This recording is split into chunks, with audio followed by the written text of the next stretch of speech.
जिसका चरित्र भ्रष्ट है वो न कभी भक्त हो सकता है और न कभी भगवत प्राप्ति कर सकता है। जिसका चरित्र भ्रष्ट है वो कभी।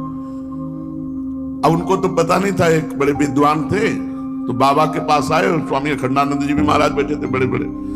तो कहने लगे कि बाबा हमें भगवत प्राप्ति कब होगी? ऐसे ही बाबा ने ऐसे देखा को कहा 7 जन्म में तुम्हें भगवत प्राप्ति नहीं होगी। बोले बाबा ऐसा क्यों? तो बाबा ने यही शब्द कहा था, आचरण भ्रष्ट पुरुष को कभी भगवत प्राप्ति नहीं होती। उसको हो ही नहीं सकती। हो सकती है यदि वो आचरण सुधार कर भगवान से क्षमा याचना करे और ये नियम ले अब लो नसानी अब ना नसइयो, तो फिर ये श्लोक काम कर जाएगा। घोर दुराचारी रहा है, अब उसने नियम ले लिया है भगवान के चरणों का कि अब हमसे गलती नहीं होगी, तो भगवान उसे करो सत्यते साधु समाना, उसे साधु के समान बना देते हैं। जो गंदा भोजन करता है, गंदा भोजन, तामसिक भोजन, रजोगुण भोजन, अभक्ष भोजन, और जो ग्राम्य कथा, लोक कथा, राजनीति कथा ये बातें करता रहता है, उसके हृदय में कभी भक्ति का उदय नहीं हो सकता। जो असात्विक आहार पाता है अर्थात अपवित्र भोजन पाता है, जो ग्राम्य कथा, लोक कथा, राजनीति की कथा इसी में बातें करता है, उसके हृदय में भक्ति उदय नहीं होती।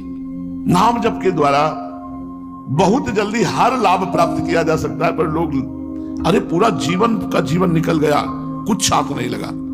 हम कह रहे 100 नाम जप करोगे तो तुम्हारे 100 सतनाम तो कम से कम जमा हो गए, वो तुम्हें अमंगल नहीं होने देंगे। यही बात सबकी समझ में आ जाए तो मंगल हो जाए। अपने को तो बड़ी कृपा होती है जब संतों के अनुभव होते हैं।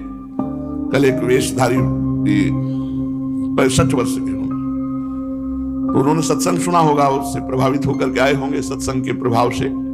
उनका इतनी आयु हो चुकी है और मैं ध्यानस्थ रहता हूं, पर जिस समय जो विषय चाहता है मुझे गिरा देता है। मैं समझ नहीं पा रहा हूं कि मेरे पास वो बल क्यों नहीं, आप बता सकते हैं? हाँ पक्का पता है। आप जहां बोल रहे हैं वहीं बैठ करके हम बात कर रहे हैं, उसमें बिल्कुल शब्द यही थे। हम आप जहां बोल रहे हैं वहीं बैठ कर बात कर रहे हैं। आप उसका तो ध्यान कर नहीं पाते जो ध्यान का विषय है।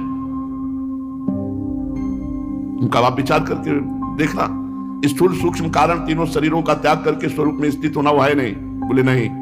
तुमका निरंतर नाम जप नहीं है। नाम जप करते हो? बोले बिल्कुल नहीं। तो हमका फिर कहां से आ जाएगा आपके अंदर बल? तो क्या ध्यान करते हो? किसका ध्यान करते हो? क्या लाभ मिला? कुछ नहीं। अब क्या करें? आज से नाम जप शुरू करो और 1 महीना बाद हमें बताना तुम्हें कैसा लग रहा है। 1 महीना, क्योंकि कहीं ना कहीं साधन में तो लगे हो लेकिन सही ठिकाने पे नहीं लगे हो। नाम जप